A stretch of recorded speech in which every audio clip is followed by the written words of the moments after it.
Monty. Even the dog knows when he's had enough.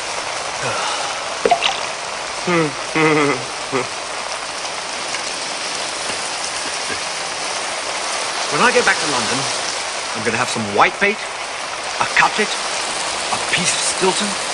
No. I'm going to have some pate. No. I'll have some sole, white sauce. I'll row!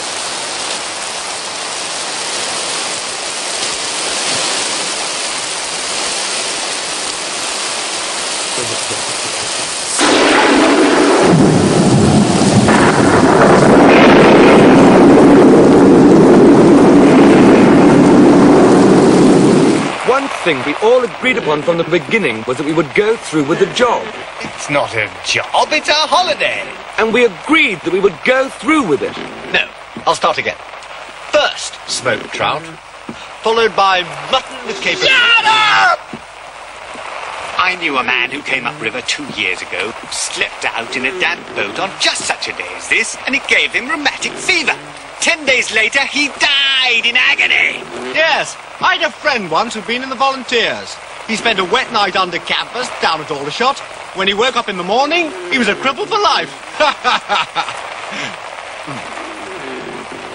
Pull over.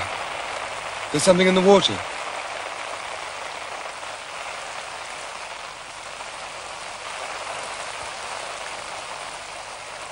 It was the dead body of a woman. It lay lightly on the water, and the face was sweet and calm. Of course it was the old, vulgar tragedy. She had loved and been deceived, or deceived herself. She had wandered about the woods by the river's bank, and finally stretched out her arms to the silent stream that had known her sorrow and her joy. And the old river had taken her into its gentle arms, and had laid her weary head upon its bosom, and had hushed away the pain.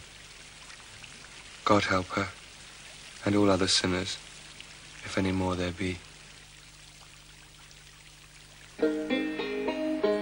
Only for telling a man he was wrong to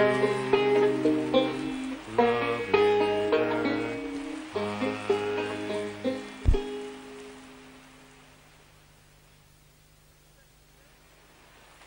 The second day was exactly as cheerful as the first.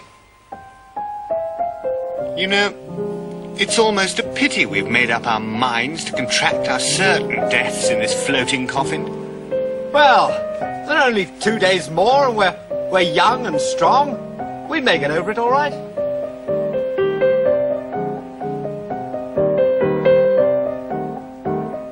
You know, there's a train that leaves Pangbourne Station every hour, which would get us home comfortably in time for a chop, and then on to the Alhambra, Leicester Square. Well, Jay? Well, that reminds me of a very funny story that happened to a friend of mine. I'll get the bag out. Just a moment. Did you say the Alhambra? We did. Preceded by a little French dinner somewhere? Just so. With perhaps a bottle or two of Burgundy? Undoubtedly.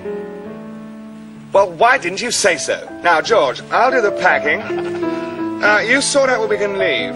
And so I brought our expedition safely home. Or near enough. We deceived the boatman at Pangbourne. We left the boat and what it contained in his charge, with instructions that it was to be ready for us at 9 in the morning. If anything unforeseen should happen to prevent our return, we will write to the hotel with instructions. Thank you very much. Come, Monty.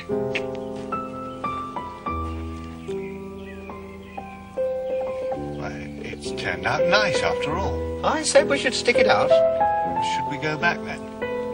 Keep going, George. Goodbye, Thames. Yes, it's not a bad old river. Come on, Montmorency.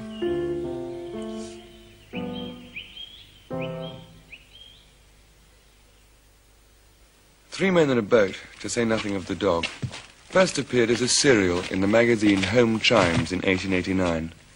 I intended there to be some humorous relief, but the book was to be the story of the Thames, with its scenery and history. I decided to write the humorous relief first, but it seemed to be all humorous relief, And most of the serious stuff which I managed to get done was promptly thrown out by the editor. I did not have to imagine or invent. Boating up and down the Thames had been my favourite sport ever since I could afford it. I just put down the things that happened. Harris was Carl Henschel. I met him first outside a theatre at the door to the pit.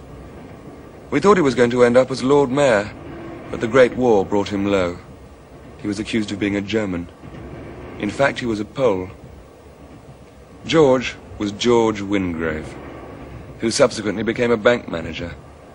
I met him when lodging in Newman Street, and afterwards we shared in Tavistock Place, handy for the British Museum reading room. I wrote the book at Chelsea Gardens.